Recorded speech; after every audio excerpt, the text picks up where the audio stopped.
Welcome, ladies and gentlemen, to today's broadcast of Tap Into the Truth. With you, as always, I'm your ever so humble host, Tim Tapp, coming to you live from historic Roane County, Tennessee. And today, I'm going to attempt to keep this brief. It's essentially a message for the folks that are out there. If you are still in the path of Hurricane Irma, and you have decided that you are going to try to ride out the storm, I'm going to ask you, please reconsider. I mean, if you feel like you're in a position where you just don't think you have another option, check again. If you think that there's just not another opportunity for you to get away from this, please look around. Reach out to friends. Reach out to people you haven't talked to for a while that are somewhere else, somewhere outside of the path. The projected path has changed a few times. And don't get me wrong, I mean, I do firmly believe in your right to decide for yourself, and it's one of these situations where you do have to kind of make that determination. But I also believe that there's absolutely, positively no reason why you should ever take any unnecessary risks. Sometimes risks are necessary. Sometimes you can mitigate your risk or hedge against it, but never put all your chips in on one bet. And in this case, that's exactly what you're doing. You're gambling your life, and that's about all the chips you have on the fact that this storm is not going to hit you as hard as it's projected. Now, as of this very moment, which is just a little bit after 12 noon Eastern time here in the United States, Hurricane Irma has been downgraded to a Category 3. However, there is absolutely, positively no question whatsoever, there is no doubt that Irma will regain some strength once it moves away from the Cuba area. There's still a lot of uncertainty about exactly when Irma is going to make her turn. So there is a chance still at this point that the western side, the Gulf side of the state, will get hit harder than the remainder of the state. There is also still technically a chance that it may not even hit Florida. It's not very likely at this point, and I will grant you that. But the turn that everyone is expecting is based on an energy swirl that is essentially making its way southward right now. And when the turn will occur will actually depend on when Irma hits headlong with that energy disturbance in the upper atmosphere that's presently still a very good distance away. So there is still the possibility that the current projected path may be very much different than what actually occurs. So stay vigilant even if you are outside of the area.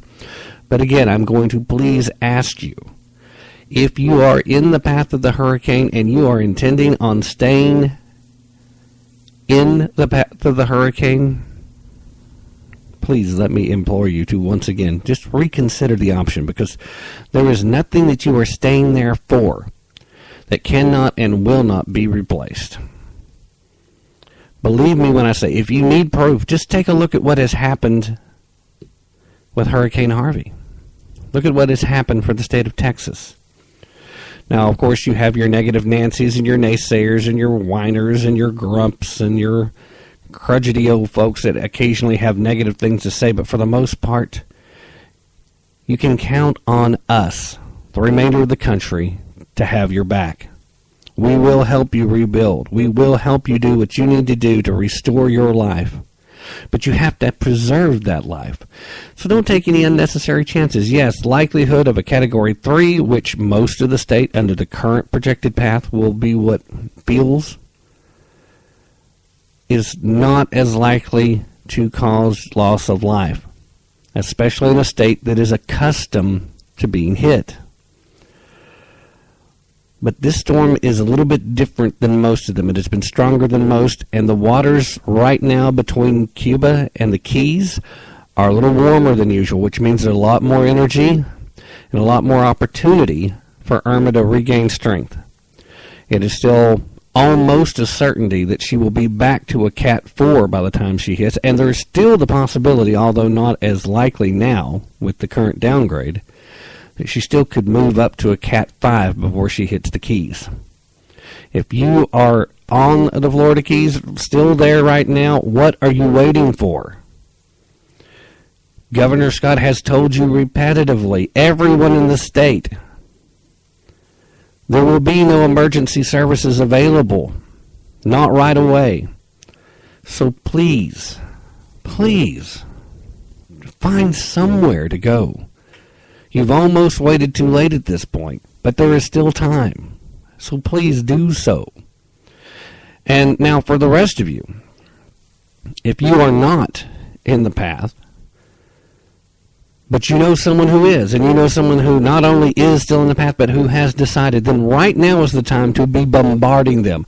Call them, text them, email them, private message them, Snapchat them, whatever it takes.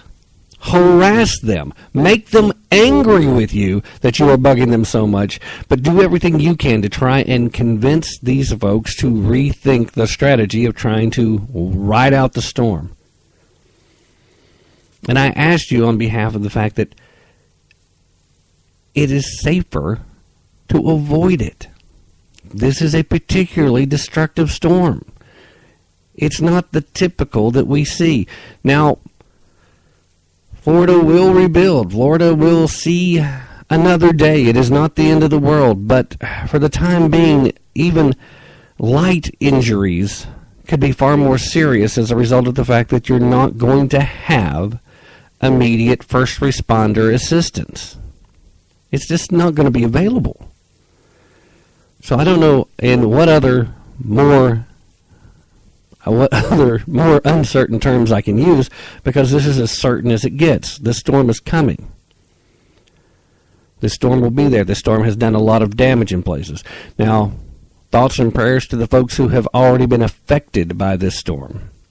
And continued thoughts and prayers for the folks who have been affected by Hurricane Harvey. We cannot let Irma completely push Harvey recovery efforts and relief efforts out of our thoughts.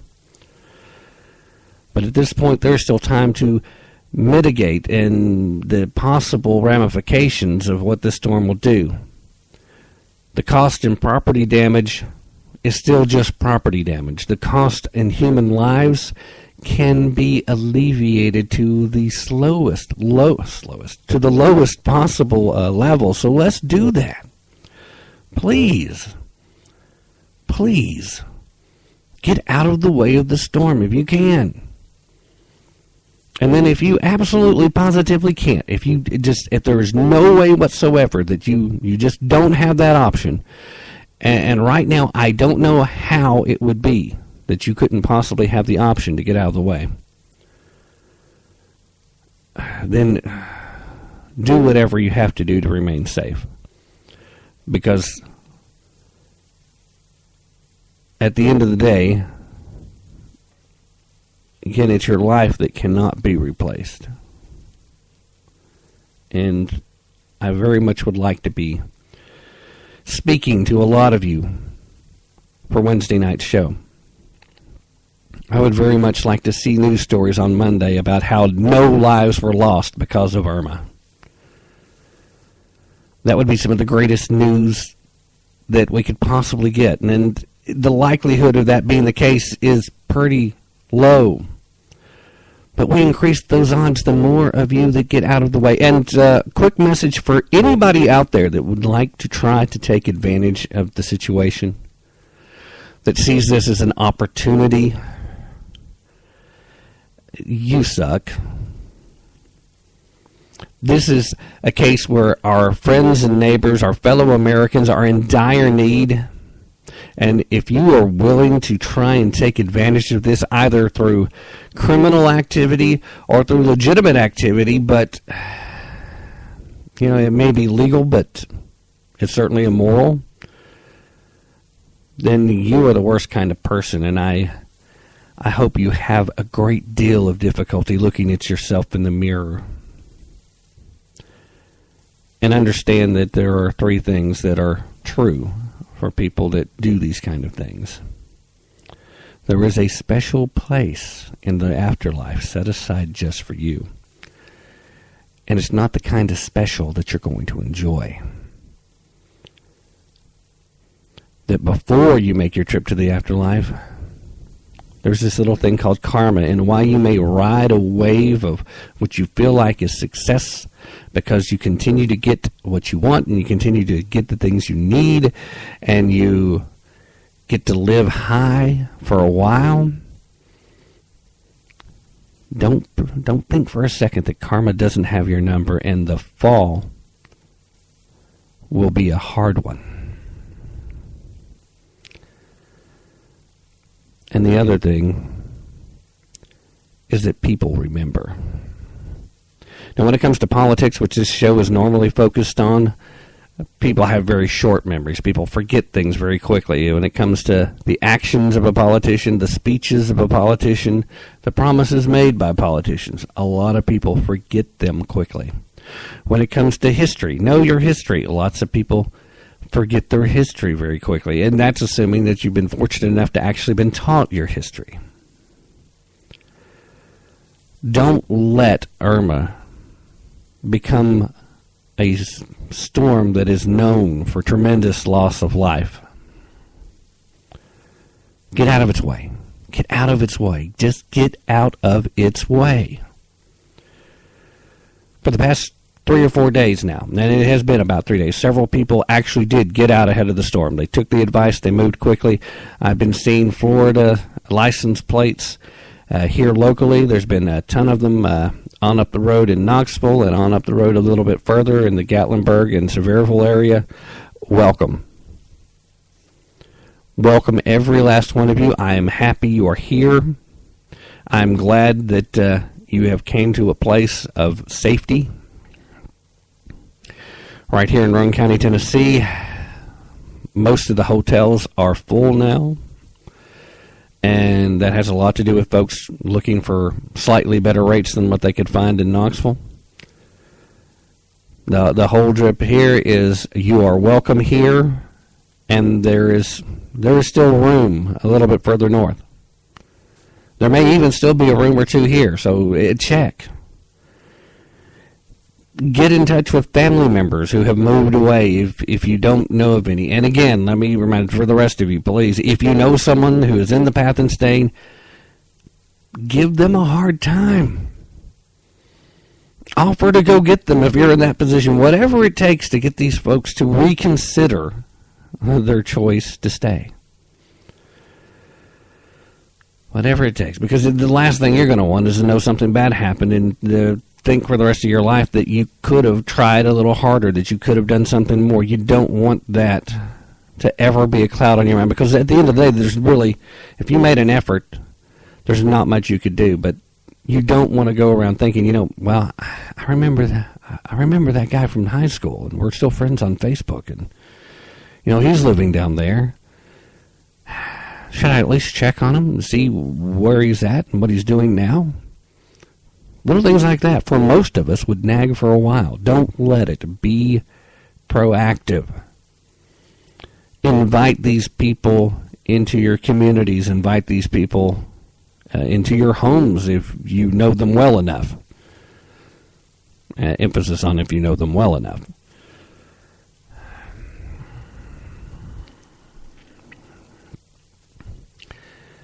The hardest part to get folks to understand it is to remember, like I mentioned, just take a look at what happened with Hurricane Harvey so far.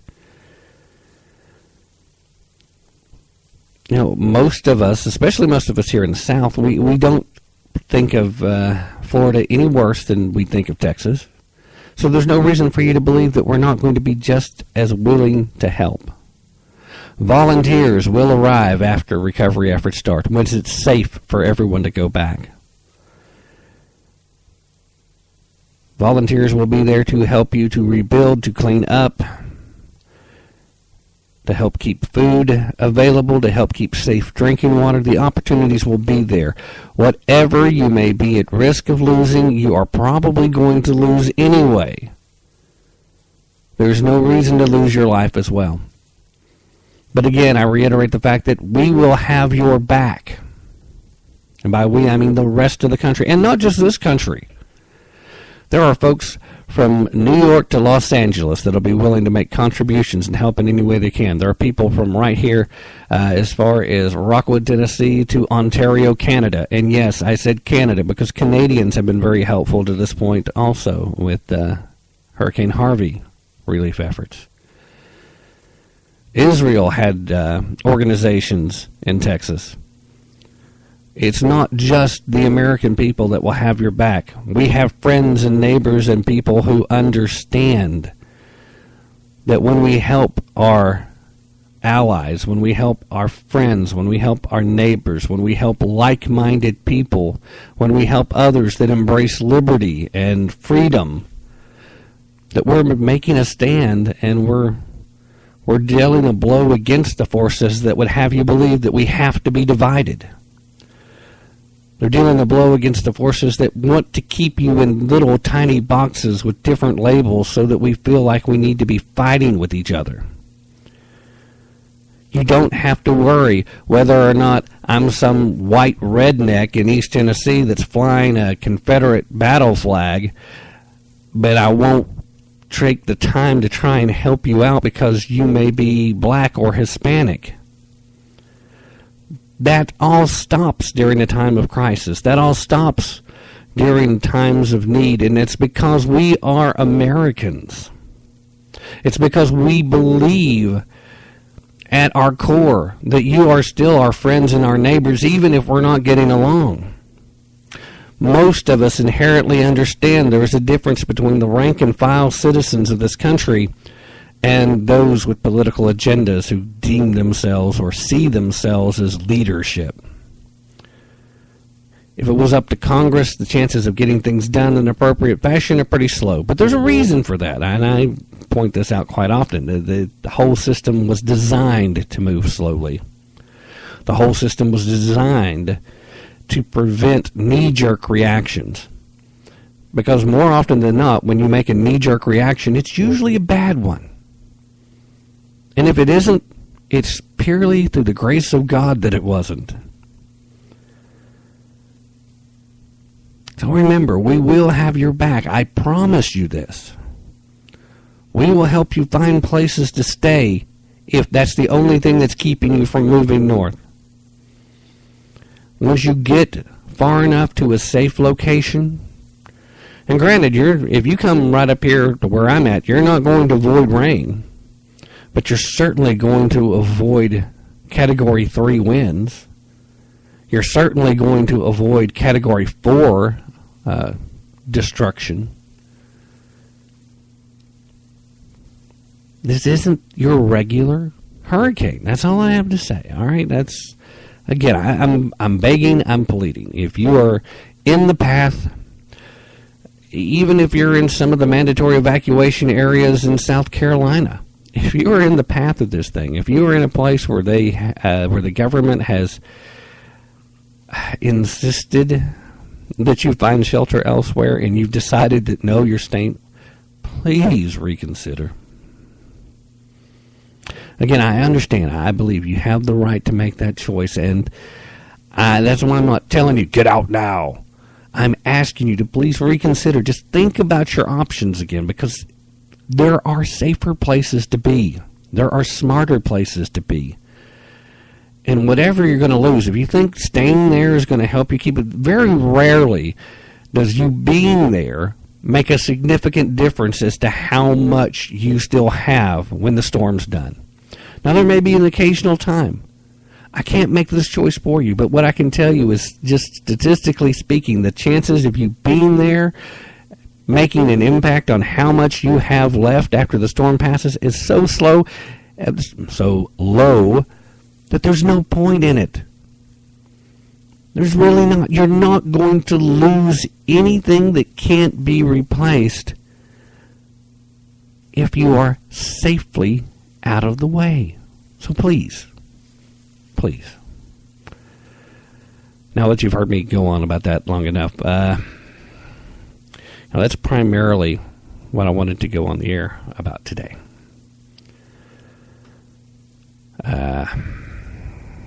It really is just that simple. I wanted to implore folks, And again, let me remind everybody, if you are not in the hurricane's path, if you are safely living in another part of the country, but you know someone who is in the path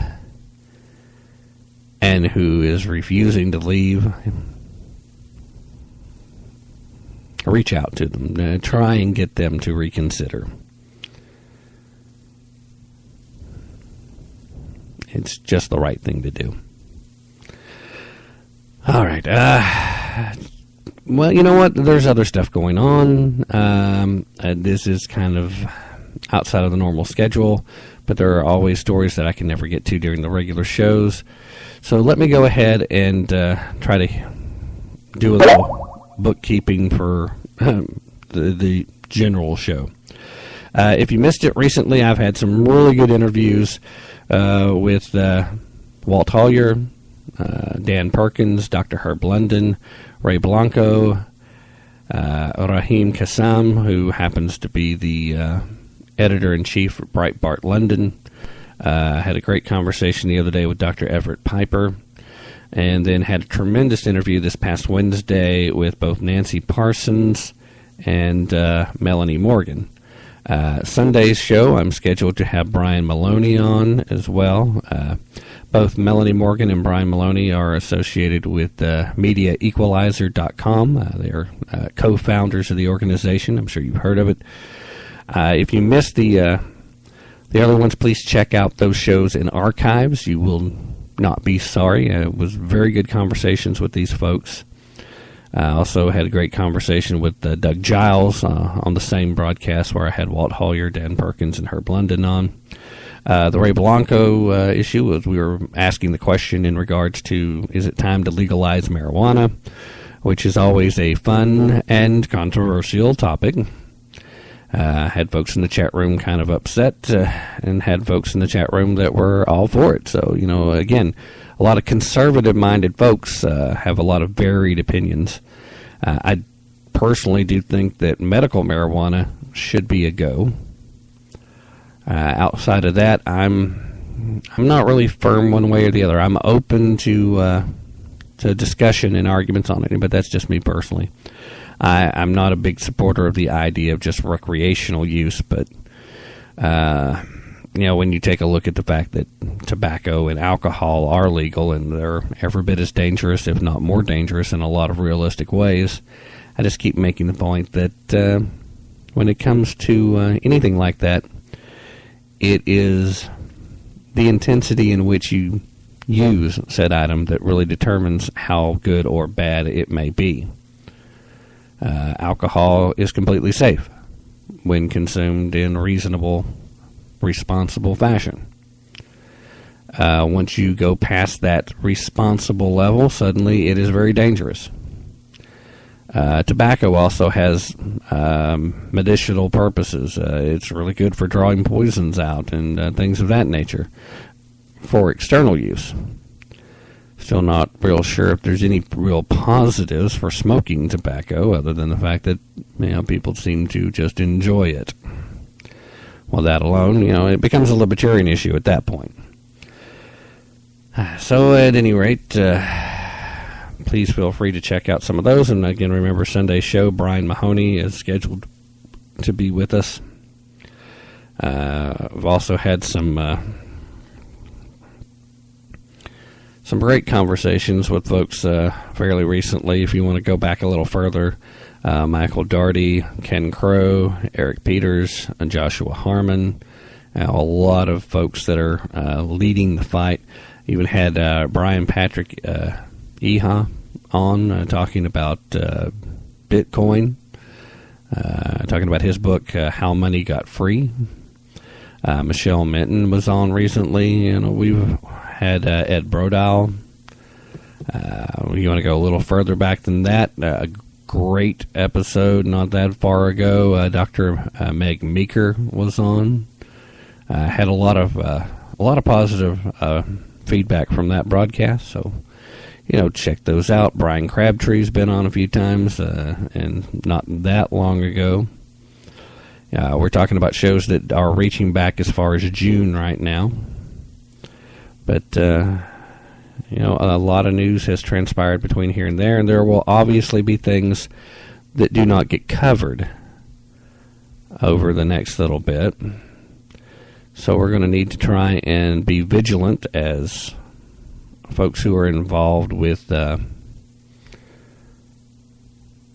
podcasting, that are involved in politics or news broadcasting. We're going to have to make sure that we do our part, that important stories, and then just may not necessarily be that important, but important for the culture wars or important for party politics, things that folks should know about. We're going to have to make sure that we do our best that these things are still addressed.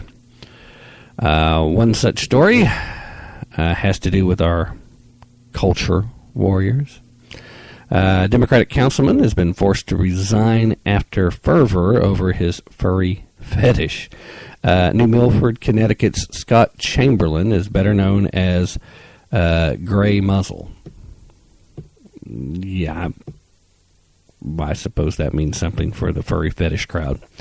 A New Milford, Connecticut councilman, Democratic Scott Chamberlain, has been forced to resign his post after constituents discovered that Chamberlain likes to dress up and participate in the furry subculture.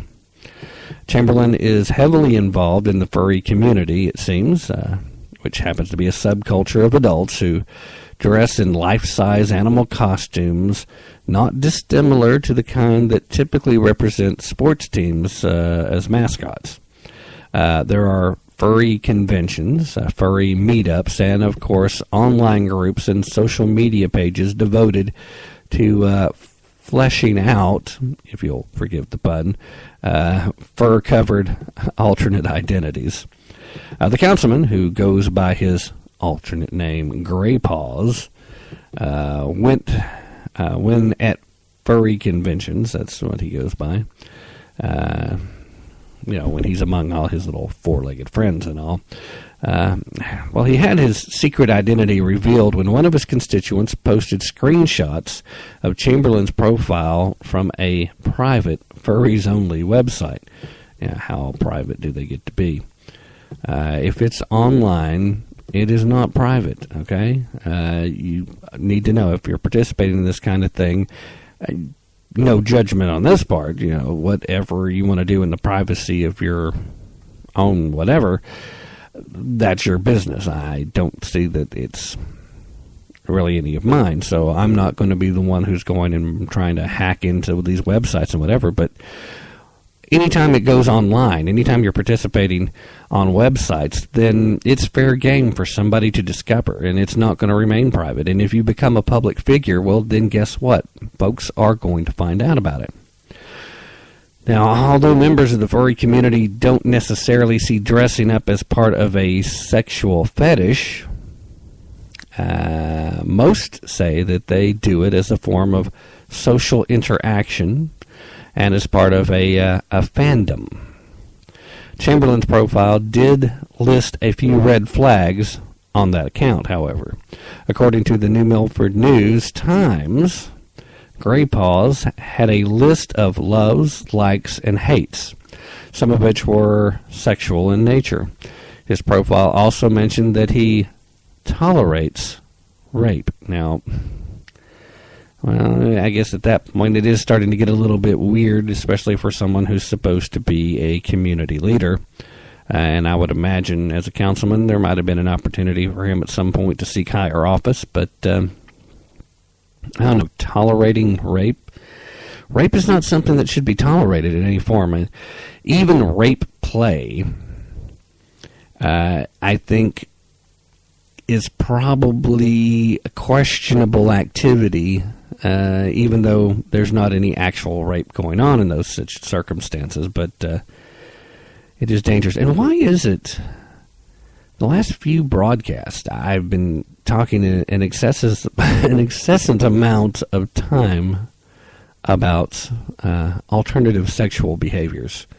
It seems to be a topic of much conjecture here, really, but at any rate, Chamberlain tried to defuse the situation by claiming that he participates in the furry subculture as a harmless hobby, and said also, quote, "It's nothing to do with sex. It's an interest in cartoon animals." Or at least that's what he told the local media. Okay, and I'm not sure that I would be buying that. In fact, I'm not real sure what the whole cosplay thing is really built upon in the first place, but furries seems to be a kind of an offshoot of cosplay in general. And there is a different mindset involved, and I'm not saying they're the same thing, but again, while I enjoy good science fiction, and I enjoy good fantasy, and I enjoy reading and seeing great movies and the likes, going to conventions can be fun, but taking it to the extremes of such elaborate costumes and making that part of your life, it seems to be a bit obsessive. Now, it's a harmless obsession, and a lot of that is still based on a fandom towards whatever you're doing. So I guess it's only natural that those folks participating in the furry subculture would probably like to make the same claims, because most of us see somebody dressed up like Darth Vader or Captain Picard. I don't know why I'm having such trouble enunciating today, but bear with me. Somebody's dressed up like a member of the Borg Collective, or, a character from the Final Fantasy game series, or even now some of the folks from Stranger Things, which I'm anxiously awaiting October, where Season 2 of Stranger Things will be available on Netflix. I'm also anxiously awaiting the departure of all things Disney from Netflix so that I can complain about it. And I will be complaining about it. I'm just waiting till it actually happens to complain about it, because I think it's ridiculous. Yes, Disney can control its own content. They have the right to do so. It's free market. I support the free market. I just don't like the fact that I'm already paying for Netflix. I do not want to have to add a Disney subscription to get to watch things related to Marvel and Star Wars. Those are a couple of studio connections that Disney has taken control of in the recent years that I happen to thoroughly enjoy. And I thoroughly enjoy getting to watch these things on Netflix. So come on, folks. Can't we just all get along in the media world? I'm guessing, I have not heard any response yet as to how much of this stuff is going to be kept from Amazon. So Amazon Prime Video service, I would assume would also be affected by it, as well as I would assume Hulu probably would. But I really haven't heard any directions there. Of course, most folks are focused on Netflix, because Netflix and Marvel Studios have joint projects going on right now, and pretty good ones, in the form of Daredevil and Jessica Jones, and Luke Cage was good. I was a little disappointed with Iron Fist. Defenders just recently released, and I don't know why we're talking entertainment and how I got onto that from this furry story. That's not the direction I was intending to go. But Defenders actually very good, and set up for Daredevil 3, and soon we're going to have The Punisher. So if you're a fan of these kind of shows and these stories, and Marvel's got a lot of great stories to tell, and Netflix and Marvel Studio has been doing an extremely good job for the most part. So I think it'll be interesting to see where that goes. And, of course, there's still question marks as far as the joint projects are concerned. What happens when Disney pulls these things separate? Obviously, I think everything that is associated currently as a Netflix original will get to remain in the Netflix library, and it rightfully should. But will Disney continue to allow them to make new seasons of these shows, or develop new shows? I mean, we definitely need to finally get a Moon Knight show, and a few other characters can be involved there. Would love to see, and I've heard some folks talking about this one, would love to see the Ghost Rider character come kind of slide away from where it was a big part of Agents of S.H.I.E.L.D. last season and become part of the Daredevil storyline. But regardless of what we do there, it certainly would be possible to have a ghostwriter standalone show, or have ghostwriter as a major player in the next Defenders go around. Of course, obviously, they're moving in whatever directions they're moving, and I'm just saying I would love to see that kind of thing. I don't think we're going to, necessarily. But will Disney, if they're so determined to control that and keep that as part of their digital streaming service, even be willing to continue that relationship even there when it's been very successful for both? I think what we'll probably see is once the current contracts finally do expire and everything's done, you'll probably see continuations of those shows just as they're being done, but they will become Disney streaming service originals. So all new seasons will be exclusively on Disney and will not be accessible through Netflix. But I would imagine everything that has been on Netflix to this point, everything made for Netflix at this point, would stay there. Does that matter? No. Not when we're talking about stuff that's supposed to. Remember, there's a hurricane coming, Florida. Get out of the way. Well, when I say that, I'm talking to the people of Florida. Obviously, the state's not going anywhere. But anyway, I can just hear somebody making a snide comment about that. Okay, at any rate, back to the story we're actually discussing. Before I got sidetracked and went down the little primrose path there. So Chamberlain says that it's a harmless hobby, doesn't have anything to do with sex, it's just an interest in cartoon animals. But as it turns out, the mayor and his fellow city council members weren't particularly convinced. So the mayor told the Times that Chamberlain should drop out of office because government officials need to be held to a higher standard than community members, even the furrier ones. And another councilman casually mentioned to media that Chamberlain told him that he dabbled in writing science fiction adult literature. Okay.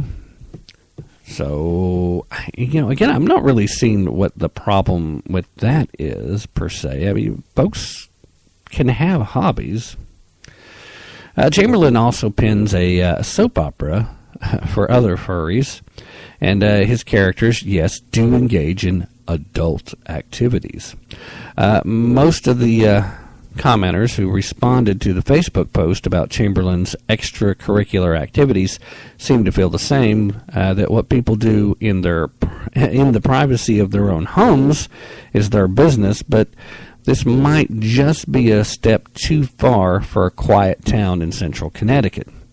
Now, his party felt the same way, and on Friday, Chamberlain was asked to tuck his tail between his legs and turn over his gravel and resign.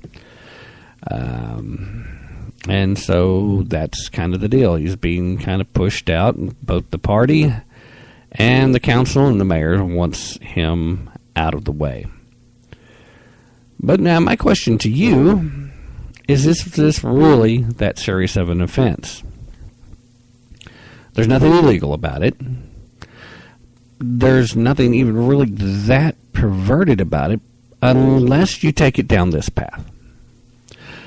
One of the stories that I talked about during the last broadcast, I said, was a clear and intentional effort to try and normalize bestiality.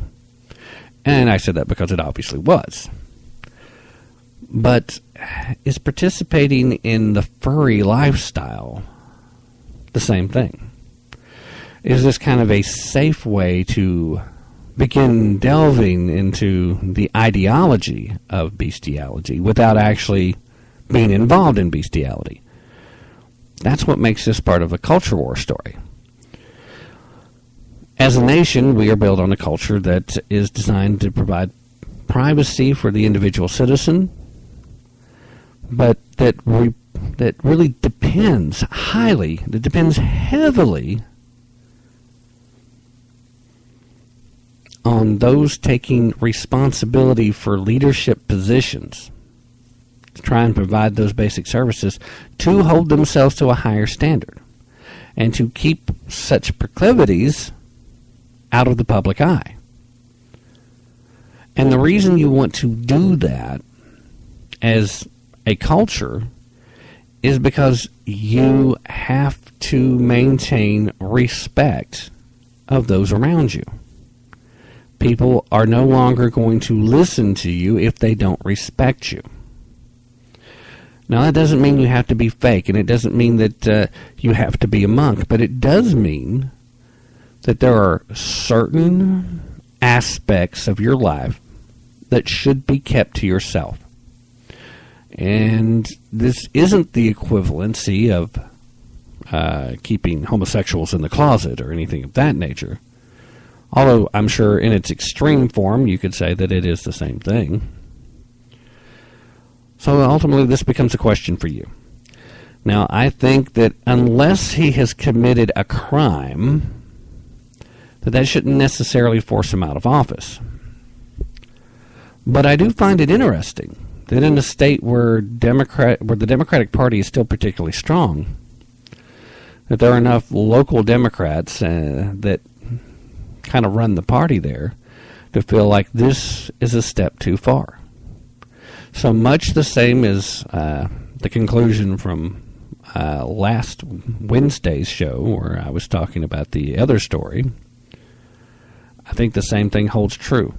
The fact that there are people that are calling folks out on this, some of which who would typically be on their side, are starting to wake up to the fact that this really is an assault on how people think, an effort to push previous taboos into the light of normalcy. Well, I think that's a positive thing because it shows us we're moving in a positive direction. Once again, our culture wars are swinging back to the side of those who take a more conservative view. That you can't just do whatever you want, however you want, just because you personally think it feels good, because there are consequences. There will always be consequences. So there's that. I'll stay focused on some culture war stuff here too. Another story that is probably worth bringing up since this is a bonus broadcast essentially. And again, this is strictly for the culture war segment, but there's this 12-year-old boy who transitions to female, and then guess what happens just 2 years later? Well, I'll give you a hint. Here's a quote. I began to realize I was actually comfortable in my body. Every day I just felt better. Okay. So with guidance from medical professionals from his own and his own mother, a 12-year-old boy from Australia suffering from gender confusion, which I guess is somewhat different from gender dysphoria, suffering from gender confusion, began to transition into a female. And then just 2 years later, the young man told his mother that he felt like his born sex again. Now, I probably would have said birth sex right there, but hey, I'm not the one writing the article.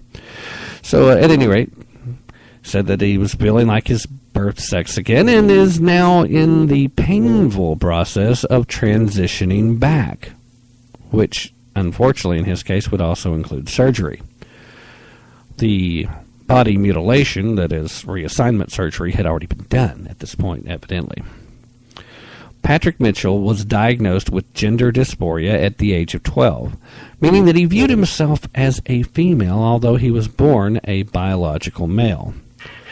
When he was young, he would dress up in girls' clothes, and at one stage he did say to me, could he be taken to the doctor to be made a girl?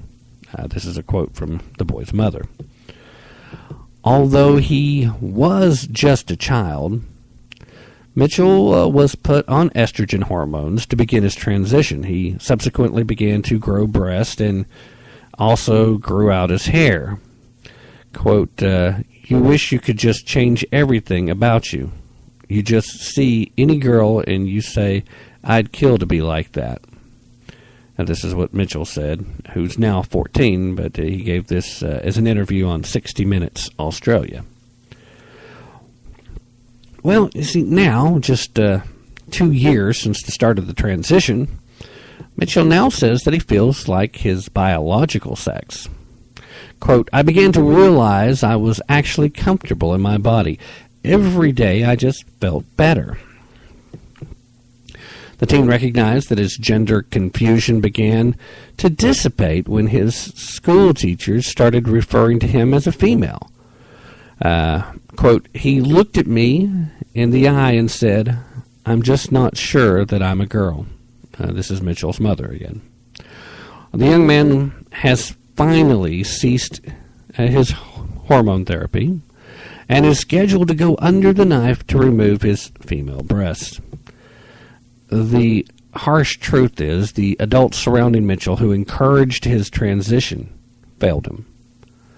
While they might have had good intentions, facilitating a young boy's transition, air quotes intended there, facilitating a young boy's transition comes with lifelong emotional and physical effects. Studies have found that upwards of 80% of children who suffer from gender confusion grow out of it before adulthood, eventually identifying with the sex they were born. As the Daily Wire editor-in-chief Ben Shapiro put it, quote, adults should be free to make decisions about their sexuality and their bodies. But children should not be subjected to the whims of politically driven adults when it comes to the massive bodily mutilation that impairs function for a lifetime, all before the child has experienced puberty. Mitchell, in this case, is yet another young person who's been victimized by adults who buy into leftist tolerance propaganda concerning gender and biological sex. Now, I've been on this soapbox before, and this story it pushes it back to the headline. It pushes us back to the forefront. This is part of where we are at culturally. This is what makes this a culture war story. This happened in Australia, but this same thing has been going on for a while now throughout the entirety of Western civilization. This boy is a victim of child abuse because he didn't have a parent that had the backbone to stand up and say, you know what, son, let's wait a while. Let's see if that passes. Because guess what? It did in this case. And the statistics show it, they flesh it out quite clearly. It happens more often than not. The numbers are right now, it's slightly better than 80% of people that express gender confusion don't actually ever suffer from gender dysphoria. They're confused because of outside influences and things that have been pushed upon them and hypersexualizing these children as it is. It is a ridiculous side effect of this tolerance culture where we're told to tolerate things that don't make sense. We're told to ignore actual science because you can't change your gender. It doesn't matter what you do, the gender doesn't change because gender is based on chromosome count. You're either XY or you're XX. If you are something other than that, you are an anomaly. You are suffering from a syndrome. Now, that doesn't necessarily equal a bad thing either, but that's not what we're talking about here. We're talking about individuals who see themselves as something other than they're not. Once they achieve adulthood, fine, do whatever. But until they're adults, if you are their parent, you need to insist that they make that decision once they have completed puberty. Certainly, under no circumstances should something like this be permitted. It should not be legal anywhere where the child has not at the very least gone through puberty and reached the age of 17. Now, I would say 18 should be required, but I can't see anybody under any circumstances permitting it under 17. Because at least presumably by then they've completed puberty and they've got a pretty good idea about what their actual sexual drive is going to be like. But it's also important to remember that when you're talking about gender confusion and gender dysphoria, you're not really discussing sexual drive. And I'm afraid that too many people confuse that into the situation. Honest to goodness, people suffering from gender dysphoria have a mental issue in regards to what their body is like. Their sex drive is a completely separate animal. And I use that term since we were talking about the furries earlier. See how clever I am? Excuse me. All right, so I'm not that clever. But anyway, give me a break. They do tie together well. This kid was a victim. This kid was a victim of political correctness. This kid was a victim of poor parenting. This kid was a victim of doctors who are not honoring their Hippocratic oath. You know, do no harm. Big part of that. You did harm, and it's going to require more surgery because of what you did here. This going to have to mutilate part of this kid's body now that developed as a result of the hormone therapy. So for crying out loud, what is the point? The point is a simple one. The fact that this should be the kind of thing that wakes more people up. What we're told by the left should be the opening embracement of this ideology is obviously not what's the best thing for the people involved here. We need people to be thoughtful, considerate, and actually want to be helpful as opposed to just embrace whatever political correctness ideology tells us at the time. Do you want to be culturally sensitive? Okay. Should political correctness control everything you say and think? No. Clearly no. Freedom of speech means that you have freedom of thought. Freedom of thought means that you should be free to publicly and openly challenge ideas as they're put forth. This whole notion of political correctness in the first place is nothing but a blunt tool used to hammer down anybody that doesn't agree with the so-called progressives. Period. Plain and simple. Just that simple. That's it. It's just that easy. Nothing else involved. So, please allow me to just say this. When it comes to political correctness,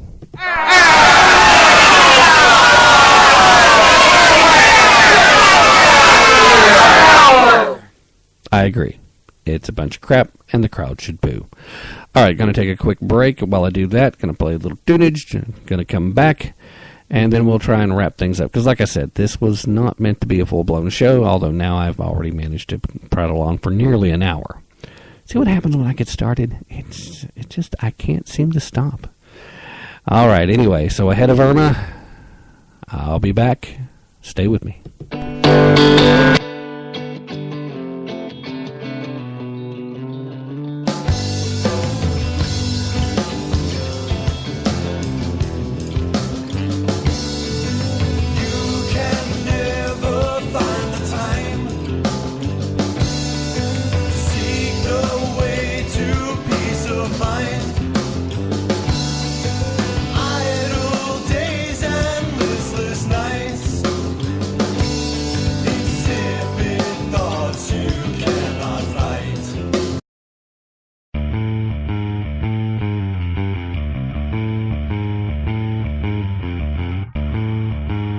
Delving past the headlines, sorting through the media bias, exposing the propaganda, and challenging you to use your brain. It's time to tap into the truth.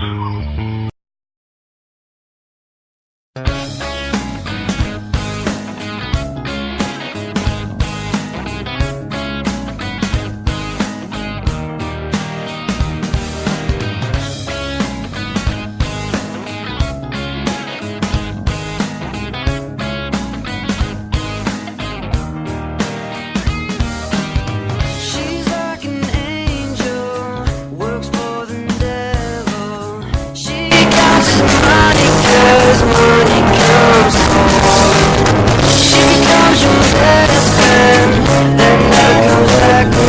gentlemen, I am back. Thanks for staying with me through the break. Not much of a break, and not as smooth as the usual transitions either. But you know what?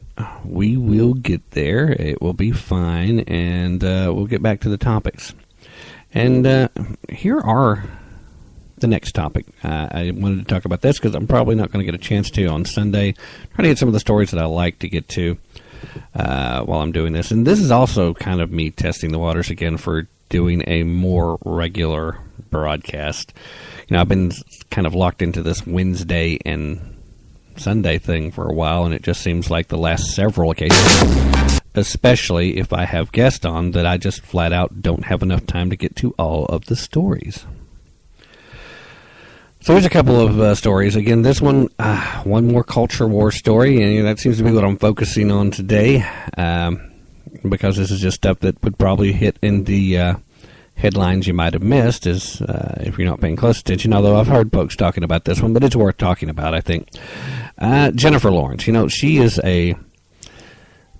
she's considered to be a rather thoughtful and relatively attractive actress, and some folks even go so far as to say that she is a talented actress. I withhold judgment. I like some of the things she's been in, but I wouldn't necessarily go to the point of saying that she is a great actress.